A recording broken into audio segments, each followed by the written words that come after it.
नमस्कार मित्रांनो, the GK. Zone Marathi या चॅनलमध्ये आपले स्वागत आहे. आज आपण महिला व बालविकास विभाग भरतीसाठी आवश्यक असलेली प्रश्न उत्तरे घेणार आहोत. चला तर सुरू करूया. नुकताच जाहीर झालेल्या वित्तीय आरोग्य निर्देशांक अहवालानुसार महाराष्ट्र राज्य कितव्या क्रमांकावर आहे? 6व्या क्रमांकावर आहे. नुकत्याच जाहीर झालेल्या वित्तीय आरोग्य निर्देशांक अहवालानुसार महाराष्ट्र राज्य 6व्या क्रमांकावर आहे. हा अहवाल नीती आयोगाने प्रकाशित केला आहे. या अहवालात ओडिसा पहिल्या क्रमांकावर आहे. महाराष्ट्र पूर्वी 4थ्या क्रमांकावर होता. भारतातील कोणत्या राज्यात नुकताच समान नागरी कायदा लागू करण्यात आला आहे? भारतातील उत्तराखंड या राज्यात नुकताच समान नागरी कायदा लागू करण्यात आला आहे. समान नागरी कायदा म्हणजे सर्व नागरिकांसाठी समान कायदे असणे. याचा अर्थ विवाह, घटस्फोट, वारसा हक्क इत्यादी बाबतीत सर्व धर्मातील लोकांसाठी एकच कायदा लागू होईल. या कायद्यामुळे राज्यातील नागरिकांना कायदेशीर प्रक्रिया सोपी होईल आणि सामाजिक सलोखा वाढण्याची अपेक्षा आहे. शेतकऱ्यांना ओळखपत्र देण्यासाठी कोणती योजना सुरू करण्यात आली आहे? शेतकऱ्यांना ओळखपत्र देण्यासाठी ॲग्रीस्टॅग ही योजना सुरू करण्यात आली आहे. या योजनेद्वारे प्रत्येक शेतकऱ्याला एक अनोखे ओळखपत्र मिळेल, ज्यामुळे त्यांची शासकीय नोंदीमध्ये ओळख पटवणे सोपे होईल. शेतकऱ्यांना विविध कृषी योजनांचा लाभ सहजपणे घेता येईल. कृषी क्षेत्रात पारदर्शकता वाढेल. शेतकऱ्यांची अचूक माहिती गोळा करून सरकारला कृषी धोरण आखण्यास मदत होईल. कुसुमाग्रज प्रतिष्ठान यांच्या वतीने दिला जाणारा जनस्थान पुरस्कार कोणाला जाहीर झाला आहे? सतीश आळेकर यांना जाहीर झाला आहे. हा पुरस्कार कुसुमाग्रजांच्या जन्मदिनी 27 फेब्रुवारी रोजी प्रदान केला जातो. सतीश आळेकर हे नाटककार, नाट्य दिग्दर्शक आणि अभिनेते आहेत. दिगंबर मुळे आणि अनंतराव आळशी हेही मराठी साहित्य क्षेत्रातील मान्यवर लेखक आहेत, परंतु त्यांना हा पुरस्कार मिळालेला नाही. काकोरी कांड किंवा काकोरी ट्रेन दरोड्यानंतर आरोपींवर कोणाच्या सत्र न्यायालयात खटला चालवला होता? ए. हॅमिल्टन यांच्या सत्र न्यायालयात खटला चालवला होता. काकोरी कट 9 ऑगस्ट 1925 क्रांतिकारकांनी ब्रिटिश सरकारांचा धनसाठा लुटण्यासाठी उत्तर प्रदेशातील काकोरी रेल्वेवर हल्ला केला.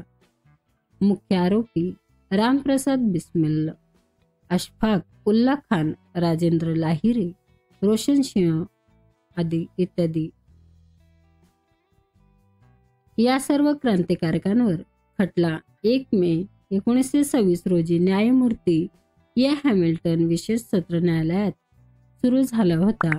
त्यांचा निकाल अनेक क्रांतिकारकांना फाशी, जन्मठेप आणि कठोर शिक्षा सुनावण्यात आल्या. महाराष्ट्रातील दलित चळवळीला आकार देणारे सर्वात प्रभावशाली व्यक्तिमत्व खालीलपैकी कोण होते? महाराष्ट्रातील दलित चळवळीला आकार देणारे सर्वात प्रभावशाली व्यक्तिमत्व डॉक्टर बाबासाहेब आंबेडकर हे होते. डॉक्टर बाबासाहेब आंबेडकर हे महाराष्ट्रातील दलित चळवळीला आकार देणारे सर्वात प्रभावशाली व्यक्तिमत्व होते. त्यांनी अस्पृश्यता निर्मूलन, सामाजिक क्षमता आणि दलितांच्या हक्कासाठी लढा दिला. मनुस्मृती दहन, महाड चौदार तळे सत्याग्रह आणि नाशिकचा काळाराम मंदिर प्रवेश आंदोलन यांसारख्या चळवळींना त्यांनी नेतृत्व दिले. भारताचे संविधान निर्माते आणि बौद्ध धर्माच्या प्रसारक म्हणून त्यांचे योगदान अमूल्य आहे. खालीलपैकी कोण महाराष्ट्रातील शेतकरी संघटना व शेतकरी महिला आघाडीचे संस्थापक होते? खालीलपैकी शरद अनंतराव जोशी हे महाराष्ट्रातील शेतकरी संघटना व शेतकरी महिला आघाडीचे संस्थापक होते. शरद अनंतराव जोशी हे महाराष्ट्रातील शेतकरी संघटना आणि शेतकरी महिला आघाडीचे संस्थापक होते. ते भारतातील शेतकरी चळवळीतील एक प्रमुख नेते होते आणि शेतकरी संघटनेच्या माध्यमातून त्यांनी शेतकऱ्यांच्या हक्कांसाठी संघर्ष केला. महाराष्ट्रासह पंजाब, हरियाणा, उत्तर प्रदेश, मध्य प्रदेश, बिहार, राजस्थान, कर्नाटक, केरळ, आंध्र प्रदेशमध्ये हे शेतकरी आंदोलन उभारले. खालीलपैकी कोणती नदी विंध्य पर्वताच्या पश्चिम भागात उगम पावते आणि दक्षिणेकडे खंबातच्या आखातास मिळते? खालीलपैकी माही नदी ही विंध्य पर्वताच्या पश्चिम भागात उगम पावते आणि दक्षिणेकडे खंबातच्या आखातास मिळते. माही नदी ही पश्चिम भारतातील प्रमुख नदी आहे. माही मध्य प्रदेशातील धार जिल्ह्याजवळील मिंडा या गावातील विंध्याचल प्रदेश रांगेतून उगम पावते. ती दक्षिण मध्य प्रदेश आणि गुजरात, राजस्थान राज्यातील धार, झाबुआ आणि रतलाम जिल्ह्यातून वाहत जाऊन खंबातच्या आखातातून अरबी समुद्रात येते. माही ही भारतातील एकमेव नदी आहे जी कर्करेषा उष्णकटिबंधाला दोनदा कापते.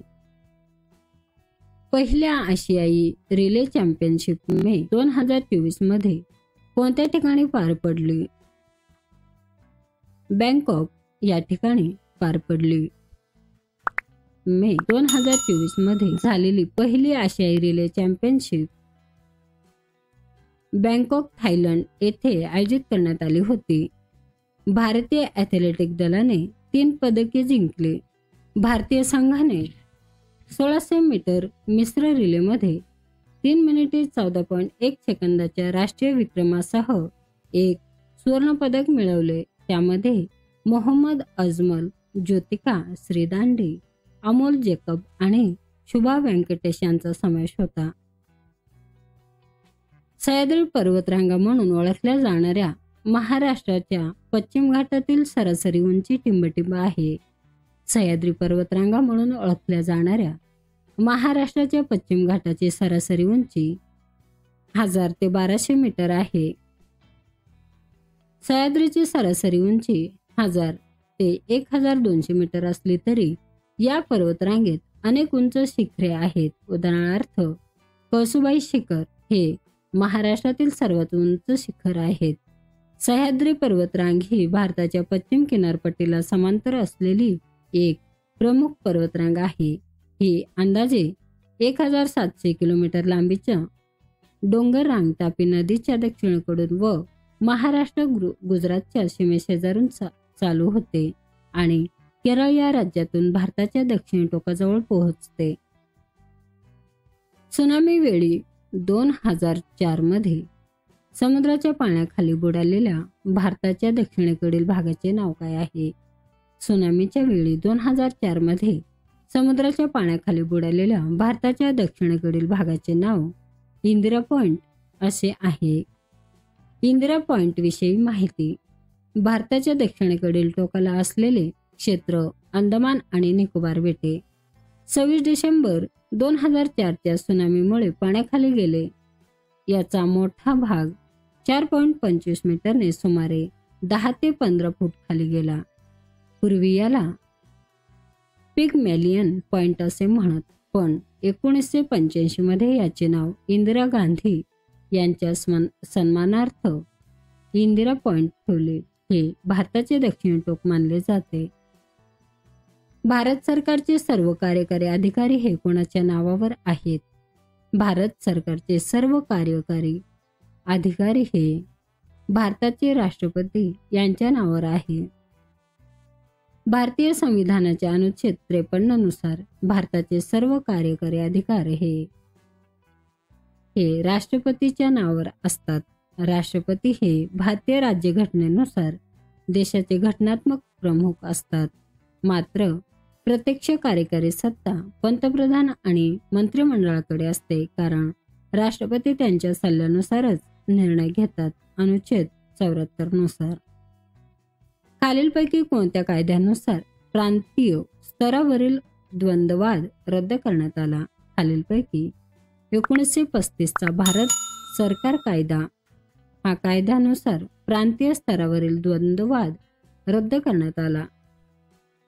1935 चा भारत सरकार कायदा हा ब्रिटिश साम्राज्याच्या भारतातील प्रशासनाच्या सुधारणा करणारा महत्त्वाचा कायदा होता.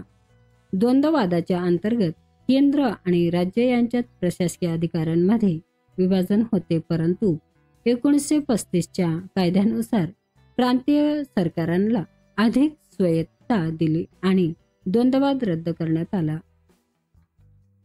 मुंबई कायदेमंडळात 4 ऑगस्ट 1923 रोजी सार्वजनिक ठिकाणी अस्पृश्यांना मुक्त संचार असावा असा ठराव कोणी मांडला? सीताराम बोले यांनी मांडला. हा ठराव अस्पृश्यांना हॉटेल, धर्मशाळा, सार्वजनिक विहिरी, शिक्षण संस्था आणि इतर सार्वजनिक ठिकाणी प्रवेश देण्यासंबंधी होता. हा ठराव मंजूर झाला, पण प्रत्यक्ष अंमलबजावणीसाठी मोठा संघर्ष करावा लागला. नंतर डॉक्टर बाबासाहेब आंबेडकर यांनी महाड, चौदार तळे सत्याग्रहासारख्या चळवळींनी या हक्कांसाठी लढा दिला. धोंडो केशव कर्वे यांनी विधवा विवाह संघाची स्थापना कोणत्या वर्षी केली? धोंडो केशव कर्वे यांनी विधवा विवाह संघाची स्थापना 1893 साली केली. या संघाचा उद्देश विधवा पुनर्विवाहाला प्रोत्साहन देणे आणि समाजात त्याची स्वीकृती वाढवणे हा होता. त्यानंतर 1896 साली त्यांनी स्वतः एका विधवेशी विवाह करून समाजात आदर्श निर्माण केला. पुढे त्यांनी महिला विद्यापीठ आणि हिंगणे स्त्री शिक्षण संस्था स्थापन करून महिलांच्या शिक्षणासाठी योगदान दिले. 1929च्या काँग्रेस अधिवेशनात संपूर्ण स्वातंत्र्याचे उद्दिष्ट घोषित केले गेले. हे अधिवेशन कोणत्या ठिकाणी आयोजित केले होते? हे अधिवेशन लाहोर या ठिकाणी आयोजित केले होते. या अधिवेशनात पंडित नेहरू यांच्या अध्यक्षतेखाली पूर्ण स्वातंत्र्य हे उद्दिष्ट घोषित केले आणि पूर्ण स्वातंत्र्य हे काँग्रेसचे प्रमुख ध्येय घोषित करण्यात आले. लाहोर अधिवेशन भारतीय स्वातंत्र्य चळवळीतील एक ऐतिहासिक टर्निंग पॉइंट होते. महिला एकदिवसीय क्रिकेटमधील 2024 या वर्षातील सर्वोत्कृष्ट खेळाडू म्हणून कोणाची निवड केली आहे? महिला एकदिवसीय क्रिकेटमधील 2024 या वर्षातील सर्वोत्कृष्ट खेळाडू म्हणून स्मृती मानधना यांची निवड केली आहे. एकूण एकदिवसीय क्रिकेट कारकिर्दीबद्दल बोलायचे झाले तर स्मृती मानधनाने आतापर्यंत एकूण 97 सामने खेळले. या काळात तिने 4209 धावा केल्या. तिने 10 शतके आणि 30 अर्धशतकेही झळकावली आहेत. त्याची सरासरी 46 पेक्षा जास्त आहे. मित्रांनो, चॅनल आवडला असेल तर प्लीज नक्कीच सबस्क्राईब करा, व्हिडिओ लाईक करा. धन्यवाद.